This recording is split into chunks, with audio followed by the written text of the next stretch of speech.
One.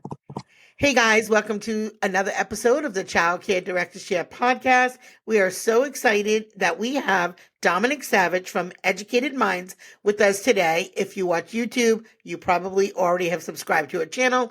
And if you haven't, subscribe today, right after this episode. We are going to talk about something that we both believe in so much. We really want to talk about the power of staying small and how not to scale up in a way that doesn't protect your childcare brand, because sometimes you will think, bigger is better, and it isn't always. Now, it could be for your brand, but we want you to make sure that you consider all of the things that you need to consider before you open up your next childcare center. So welcome to the podcast, Dominic. Thank you so much. I'm super excited to be here. I'm super excited to be on your podcast. Thank you so much. I want to say thank you for having me before we jump into any conversations, because it's such a dear and near topic to my heart, and so to yours. So I'm super excited just to talk about it and really enlighten everyone, and just like really share the true rawness of that space that we're going to talk about today. So thank you so much for having me. So I think, when you look on social media, everybody's telling you, you got to level up, you got to grow, you got to expand, you got to do all these things. So the first thing I want you to know is, if you say, what's wrong with me? Why don't I want to do all that? There's nothing wrong with you. It's okay to feel really good in the space that you're in. Sometimes I'll say to my staff, I'm like, my goal was never to be the biggest. It was always to be the best. And so I feel like she's like, yeah, let's talk about that right now. But I feel like that is just something that I think a message that people need to hear. And those of you who have stayed small and stayed with your eye on the pulse are doing okay right now. And those centers that are really big with, large spaces, you may be really struggling as, the industry is changing. So, yeah. So why don't you talk a little bit about that from your perspective? Absolutely. You hit it right on the nose. So my name's Dominique Savage. I'm a child care provider first, and then a child care consultant and author in the business of Educated Minds. And so I love to classify myself. I never love to take all the credit. I love to call myself a second generation child care owner. In that space, because my mom started the childcare business when I was 3 years old with my father, and we've kind of grown and expanded from there. So we were very much family based for about the first 7 or 8 or 9 years. And after graduating college, doing all the things, then I joined into the family business in that space, and we've grown commercially. That is, and so I think just hitting it right on the nose is that I think one of the biggest things, and you hit it, you said, is that. And I was that person, right? So I'm going to be so very honest. I'm going to be so very transparent. We are recording this in 2025. In 2012, I joined into the childcare business. And by 2016, we have 4 separate commercial childcare center locations. Okay. In my early 20s, I was very much, my mom and I, we think the more, the better. The more, the bigger the brand, the more, all of the things that you see, oh, I'm full now. Let me get the next one, and what I realized in those trials and tribulations is that that's not always true. I just always say that you have to really know and make sure that the first system and the first location or any location is a well-oiled machine without you. Okay. An extreme well-oiled machine, not that a well-oiled machine that you got staff and you solid for 45 days or even 6 months. I'm saying a well-oiled machine. If teachers call out, if people quit, if you're not your director, any of those things, it can still operate in the midst of a storm, because storms are going to happen when you have multiple locations. And sometimes when you have multiple locations, one of the reasons why we decided to scale back down and maximize the size that we actually have is a financial deficit, and quality, the level of quality, drops. You have to choose. And then the most important part of when you want to become a CEO in any business or any entrepreneurship, the freedom's not there. If all of the machines aren't oiled well for them to operate without you in place. Oh, girl. Yes. All those things. So my sister and I have opened up 6 centers and a dance studio. Wow. Wow. Yeah, and I think, you touched on the resources and the people resources, but also the financial resources, because you can have two or three centers really doing well and making a profit. But if you have a couple centers that are not, they're, especially if they operate as one Mhm. company, which that's Yeah. how we operate it, as one company, one brand. They'll suck all the energy and the life out of the other ones. All the profit you're making at three centers, you're paying for another center. And I always tell people I have no ego when it comes around to that. I was like, this center is not making us money. Bye. Like, Yes. yeah, yeah, because it can really not just take a toll on your people, but also your finances. Absolutely. And I love that you said that ego, right? Yeah. That's like such a big thing. And for me, in that space, that 26-year-old, it was like, oh my God, I invested this money in these other two locations. I'm still paying off loans from these other two locations. You telling me now that I'm going to like stop it and shut it down? And I was just like, no, Dominique. My mom and I, it wasn't just never us. It was both of us together. And at that time, she was just like, the numbers aren't numbering. The math isn't math and the freedom isn't there. And we had already put like a solid 12 years in the game before two Hmm. more locations. So it was like, you're supposed to grow, but not take away, Yeah. And so I had to check my Shigo, as I love to call it. I had to check my Shigo and realize like that was a true business learning lesson for me, that is not about like what looks good and what seems good. You can see people and they're like, hey, I see you guys are doing your thing. You guys got 4, 5, 6 locations. And you're like, yeah, but behind the scenes, you're struggling. Mm-hmm.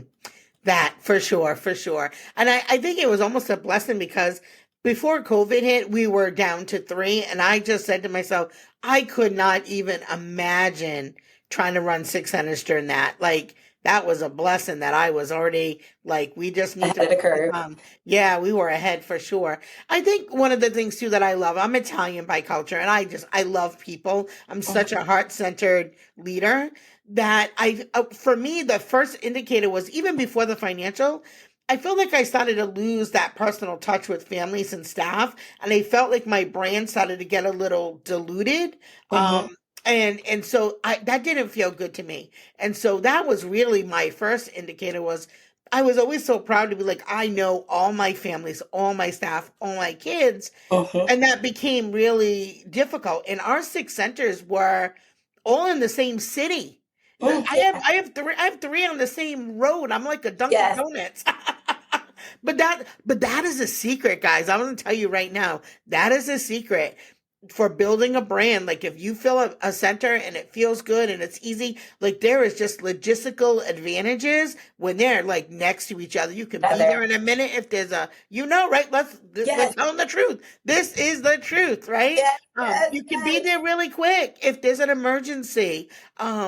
Yeah, and you can be at multiple locations in the same day. I might open at one school, say hi to everybody, be the greeter, and then afternoon I'm at the other school, right? That's my And flow. and people see you every day. You are Yes. connected. Yeah, yeah. So, is there anything before I move on to the next part? Is there anything there that I Oh, didn't cover? Didn't absolutely. Yeah. Go ahead. Absolutely. So it was around like 2008. At this point, I was kind of like graduating high school. And so we had that family childcare program for well over 9 years since I was 3. At this point, I'm like 17 now. Mm, And so my mom was very adamant, like, no, I want to get a location that's in the vicinity because you've built up your families, you've built up your wait list. I think all the things that's going on now with social media, website, I wasn't coming from that era, right? And mhm, so she was very adamant. And even if I couldn't find it like right in the quarter, so I'm from Philly, and so it's mhm, very busy. It's very avenues. It's all the things. It's high traffic, and so even if she couldn't find a location right there, like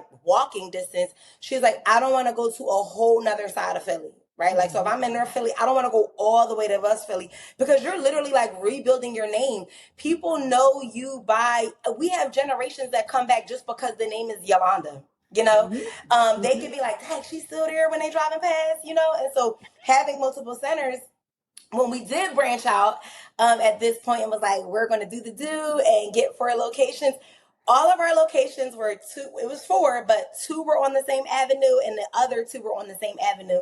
And it allowed at that time our thought process was one center is going to be toddlers, one center is going to be school agers, what like breaking it down so it could be more organized. But you were exactly right. Even now with the 2 locations that we still have, we own those buildings. And so, like you said, we can be like, okay, I'm going to do morning because I think your presence as an owner and just as an educator. So I was once a kindergarten teacher prior to Mm-hmm.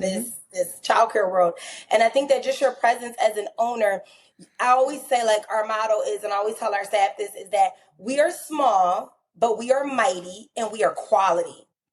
And one of the Mm-hmm. biggest things that I say is that like things can happen like this. A child can have to get rushed to the emergency room, accidents, inspections, pops inspections, all the things. So being in like drivable distance is super great. Another benefit is like we have families that's like, okay, well, I want my child to go to this location, but I'm full, but the bus is in distance between both locations. So I'm still picking up multiple families on different sides of quote unquote the neighborhood because the bus runs between both locations, and because they want to stay within our community and our family and our quality, they will catch the bus to get to the other location if that location is full. So being close in proximity is a great, like, just, it's a great marketing technique. Sometimes it feels like you're taking over the ad.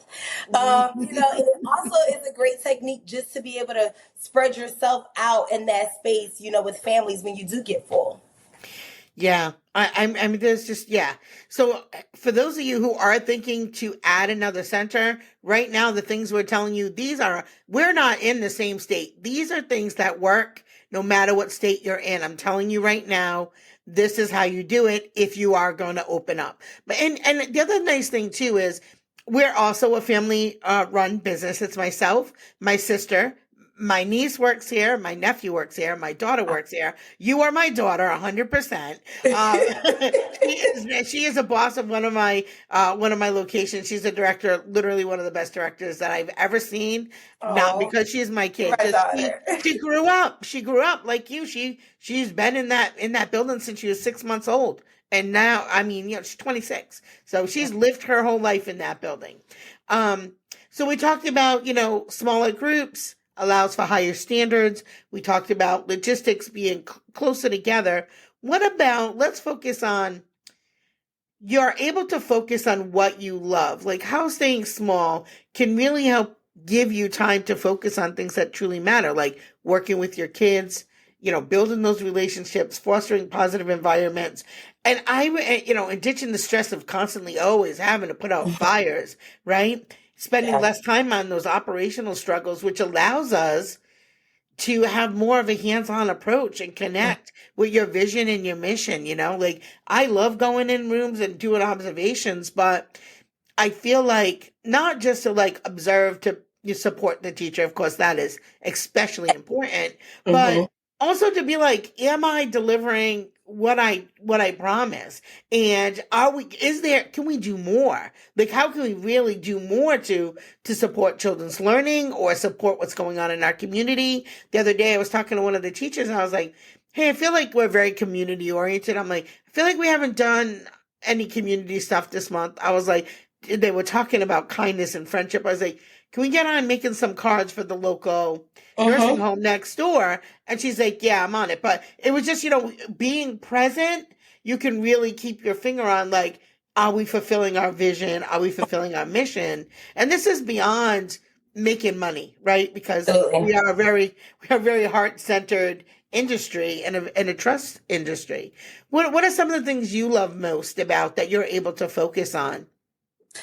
I think in this space now, so I'm like almost 100% admin. I call myself at this point like on site, off site, but I'm nowhere near on site to the way that I used to be. So Hmm. we've learned like our lanes and our roles because the more that you get different programs in your business, the more that you focus on operations and build those operations, then they require a different set of eyes. So I'm that set of eyes. And I always call my mom, she is the mother hubber.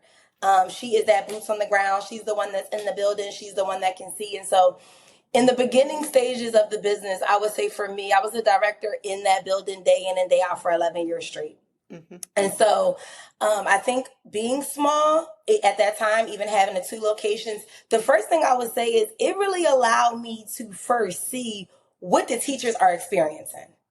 Right. So I gotta do that first, because before you can want to do all these other things, it's really what goes on in that classroom. Because you could type up all the wonderful paperwork, but if what's going on in there is not matching what's on paper, there's a disconnect somewhere. And so I think being in the teacher space first, it allowed me to really see, it allowed me to hear, and it allowed me to understand. I think a lot of the supervision things that were going on, if I had 6, 7, 8, 9 classrooms, in one classroom I'd have always been short and I always was missing a teacher over here, I wouldn't have really been able to be engrossed into the classrooms. In those classrooms, I was able to see by being a smaller site. I truly believe so. So one of our sites are 20 and our other site is 35.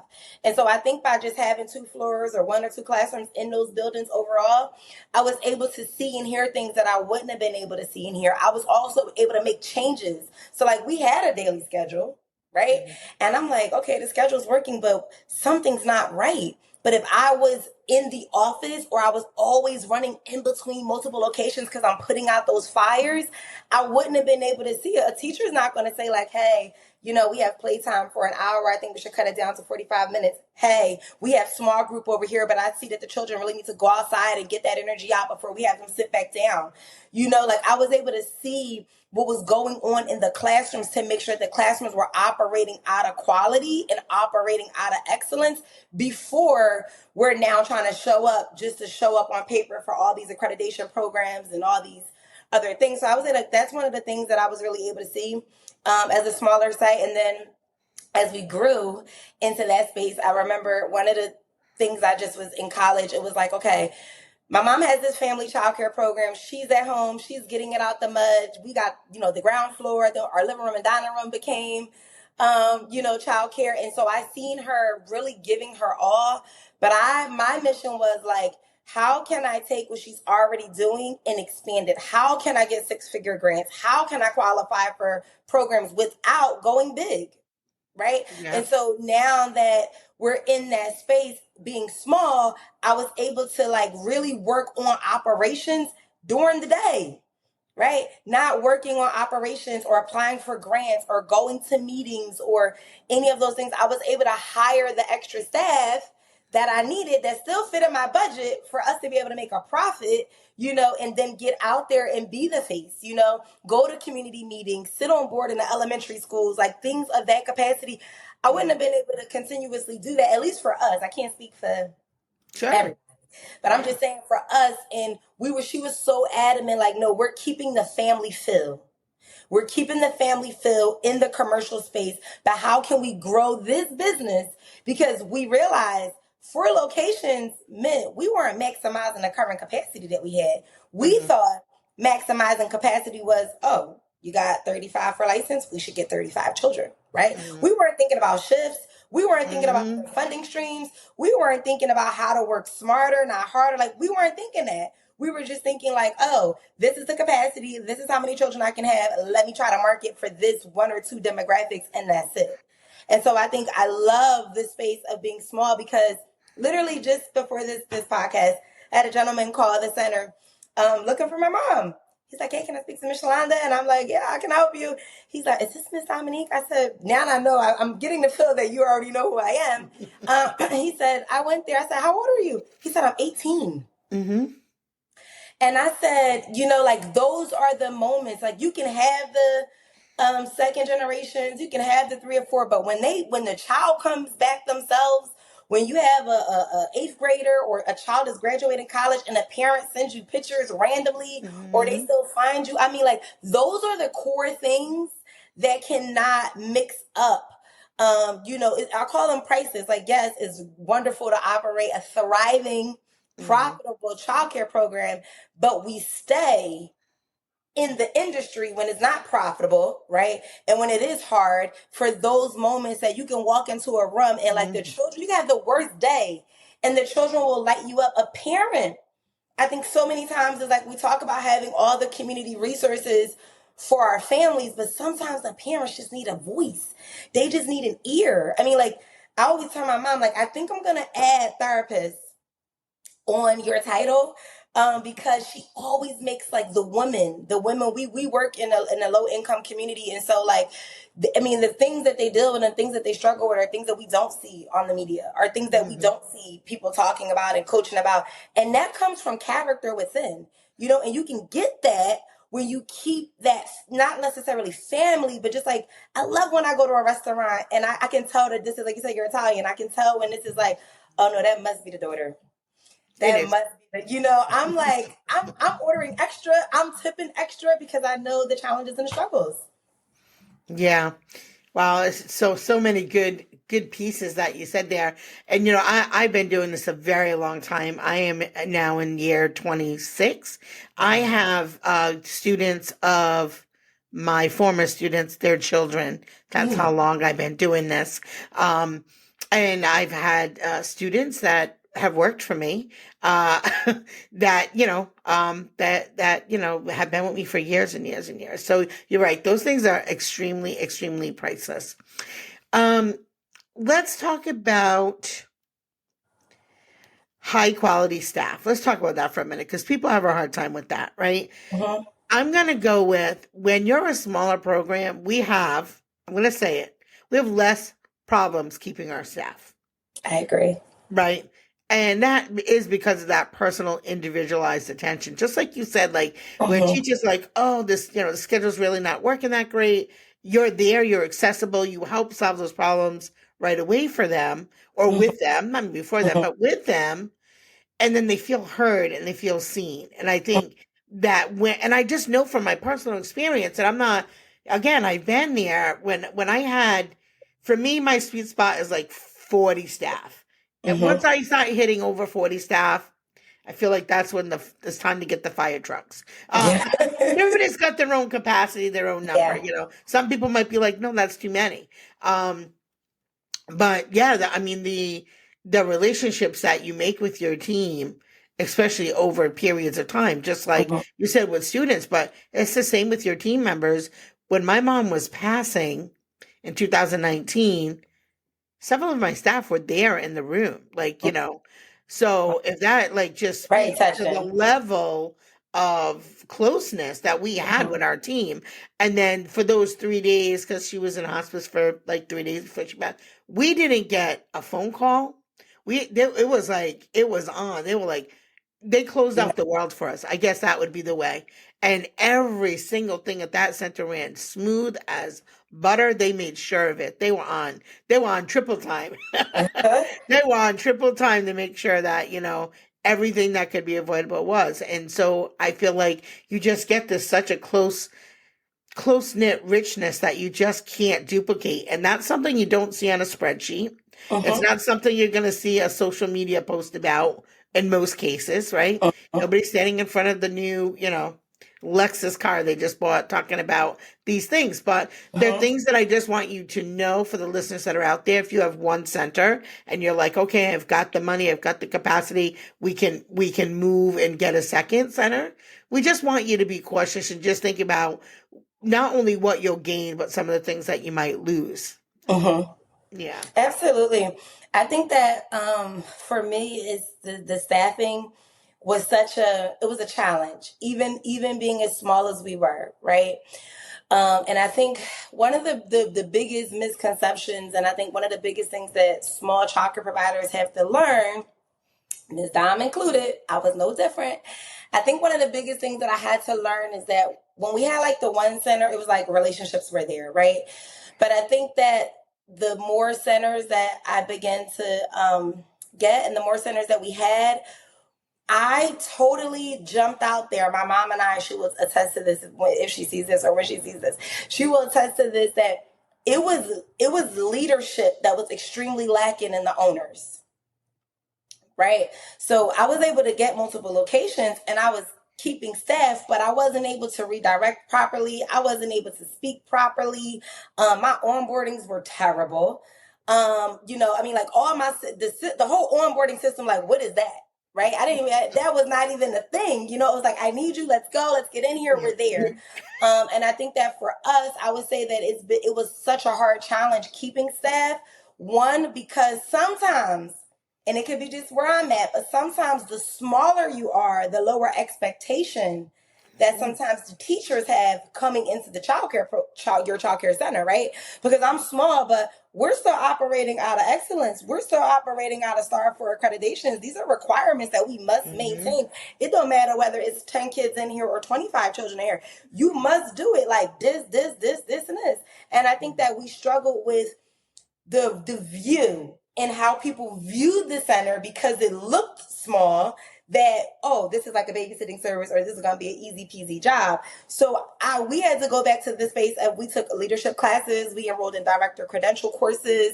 I went back and got my master's degree in educational leadership, Yep. specifically because I was struggling with, one, being a 21-year-old owner and boss, and trying to, teach people that are older than me, younger than me. Like, I was struggling in that level of professionalism, but I also was struggling in what makes a great leader.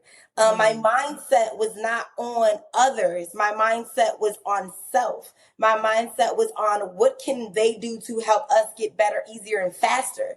It wasn't on, well, how does this person learn, and what ways do I Mm-hmm. got to show them? And okay, this person is a visual, so I got to really get in there, or I got to really I wasn't thinking none of that. I was thinking like, this is an empty classroom. We need teachers. I'm trying to get to the next space. Look at this money. Let's meet with it. Like, I wasn't thinking leadership. And so in that space of understanding what makes a great leader, we begin to realize like, hey, we need to shift leadership. We need to shift appreciation. There's a way to redirect, but how do you redirect? When do you redirect? Is it documented? Like, all of these things. And I think that us partnering with other funding streams and getting like those Head Start programs and things in our business really challenged me to level up, because you can get accreditation. That's only what's on the binder, and that's only what's on the book when they come out once a year, twice a year. But those programs that you get in your business, they are making sure that you are truly operating out of excellence on a monthly basis, because they coming out, they visiting, Mm-hmm. they see your interaction with your teachers. And so I think that for us with small, I had to make our business show up online more professional for us personally, our struggle. I also had to show up and figure out, okay, how do I hire staff in bulk? Right? How do I train staff in bulk? Right? Mm-hmm. How do I realize, oh, it's not good enough just to put somebody on your training videos, but I ain't giving them no classroom training. So for us being small, it was the view that it's like, oh, you got a daycare, but it still looks like a babysitting service. But by perception, because when someone goes on your website, someone goes on your Instagram, someone seeing the job post, they're interviewing you too. And so Yeah. now they're looking like, okay, this is a small site, but it looks like it's a wonderful center to be a part of. It looks like it's teamwork. It looks like it's great morale.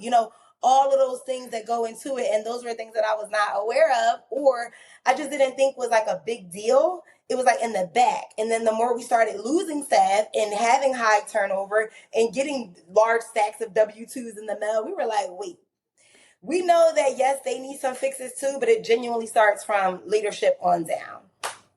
Yeah. Wow. I hope y'all listening. You have graduated, girl. You have graduated. Yes, all of those things. Super insightful. You know what?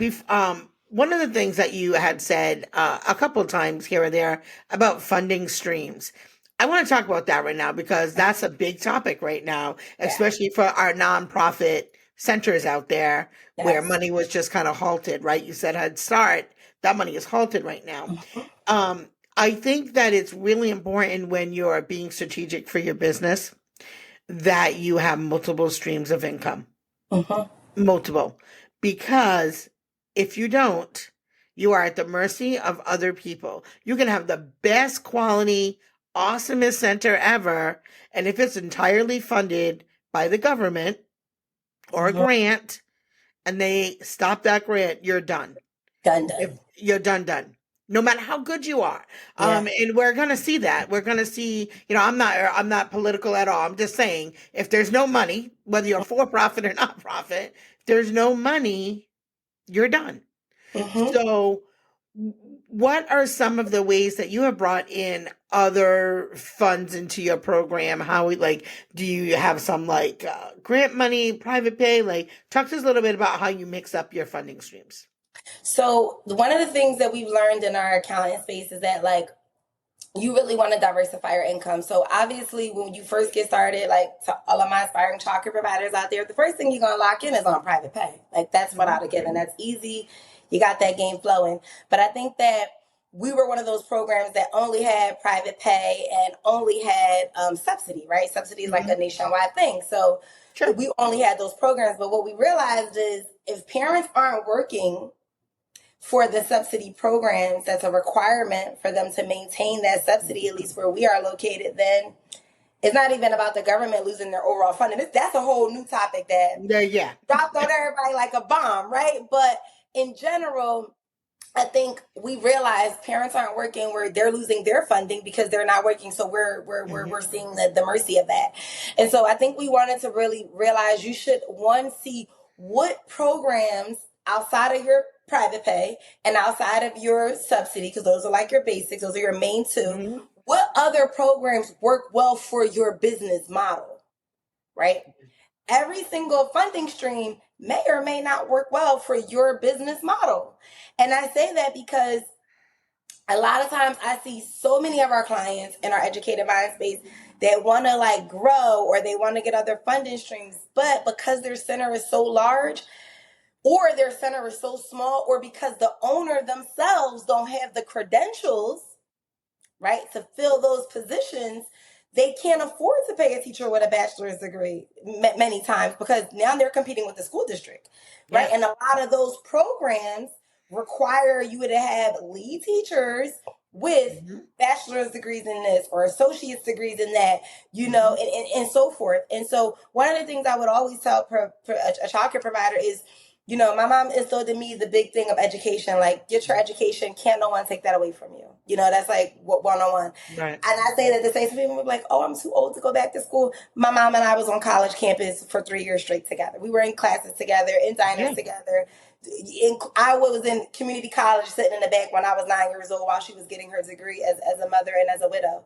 And so it's doable. Right. Yeah. And if this is your industry, like if you're here to stay, if this Mm-hmm. is your bread and butter, and this is how you make a livelihood, you want to, no matter what your age is, get some credits, get something under your belt, because when it's time to fill out those grants and it's time to apply for those Mm-hmm. programs, they want to see that you already have the people in place. Mm-hmm. It's not that their program is going to come in and take over your business. Sometimes it can, based on how the model works for your business, but they want to see that you're already operating like this, right? Their funding is just to help elevate that with supplies and teachers and curriculums and assessments and all that. But they want to see that you're already operating out of excellence with half of the teachers having CDAs or these things like that. And so I would say when it comes to funding streams, see what model works well for your type of business, how much you want of it to take up your business. So if you have, let's say, 25 capacity, you might not want all 25 at the mercy of that one grant, right? Yeah. Stick with a solid 10. Stick with your minimum ratio. So if your minimum ratio, like ours is preschoolers, is 1 teacher to 10 children, start out with 10. Don't jump out there and get 20 and 30 and everything else. You know why? Because another responsibility that comes with that is funding and financial literacy. I cannot stress to you enough. I've been through like 3 audits. The first one I cried and died and came back to life. Okay. You gotta really you gotta understand money. You gotta understand business. Yeah. You gotta understand banking, and you really have to be like aware. And a lot of times we see programs grabbing these grants and grabbing these things. And now it's time for a yellow book audit and they have absolutely no idea. They just got a bookkeeper and that's it. Yeah. So I would say when you're thinking about funding stream, never let a funding stream take over your 100% capacity, because as you said, you're at the mercy. Try to mix it up, but what works well for you. And another great thing is that a lot of the funding streams allow for smaller programs, if you get awarded the slots, to have multiple shifts. And that's how you maximize your space with smaller capacities with shifts. Right, so you got, sometimes you got we don't have Head Start, we have pre-K, our city funded pre-K, and so they may come in at 8 to 2, 8 to 2:30. Now I got another shift. You Girl, this is why your YouTube channel is so great and blows up. So yes, all of those things, and the other thing too is don't be afraid, because I do hear a lot of people talking about they're losing their kids to state funded pre-K. Okay, so school gets out at 11 o'clock or 3 o'clock, or for wraparound care, or Yes. for before school, after school. There's so many ways to bring in additional funds into your program beyond the Mm-hmm. traditional setting of, one parent drops off, they pay you and they pick up and that's it. Also, if you're providing food and you're not part of the food program, you might want to consider that. So there's Yes. a lot, yeah, there's lots of things, in terms of money that can come in, partner with local businesses, especially if you have a large business next to you. Mm-hmm. But I mean, we could go on and on. We could probably fill a show for like a whole day. So we won't do that. So what we want you to know before we wrap up is just be strategic before you open up another center. Mm-hmm. Make sure it's in your best mindset, your best for your family, that is best for your employees, that is best for your budget, it's best for your community, and think about all the things that you can benefit from, but also some of the things that you might lose. Before we wrap up, is there anything that I didn't ask you that you would like to leave folks with? I think for this example and for this topic is so like near and dear. One of the things I want to say is that I want to leave people with is do not be afraid of your numbers. Okay. We are in business to make money, but we are also in business to educate our minds on finances. It is no one else's job but yours to understand what's going on financially in your business. And I'm not talking about when you log into your online banking. Okay. If you are solely thinking about expanding or get another location, we talked about all the things to consider, but really look at your previous 2 years of business. When you jump out there and get another location, I'm just a big firm advocate for ownership. If this is what you're doing and this is where Mm, you're gonna be and this is your career, own the building. yep. It gives you so much leverage, so much retirement things to look into, so much equity. Take your time. Just because you got one location and maybe you're leasing that building, maybe your next goal is how can I position my business financially Hmm. to then be in position to get a building, right? Negotiate those terms. Never try to pay off someone's whole mortgage on a commercial. So those are things that I say is that look at the numbers. I think the numbers, when you look at it on paper, will really give you a clear understanding and more confidence in your heart and what is the next direction to go in outside of this is it. Like we're doing this. We've been getting a lot of kids for the past year and it's Hmm. time to pivot. It's time to go next. Really look at the full scope and what Yes. your overall vision and mission is for your organization, not just for like you in your pockets. Yeah. Yes. So, with love to everybody who's listening, with much respect, because we know it is challenging to own a child care center right now, but also super rewarding, and we can't give up on our kids and our community. So, we're here for the long haul for sure. Dominic, tell folks where they can find you. Yes, yes, definitely, guys. Always tap in on me, www.educatedminds.com. You can find me on there for all of our websites, our startup options and courses and programs. Definitely on the YouTube channel, guys. I love to drop free gems and talk about all this great good stuff.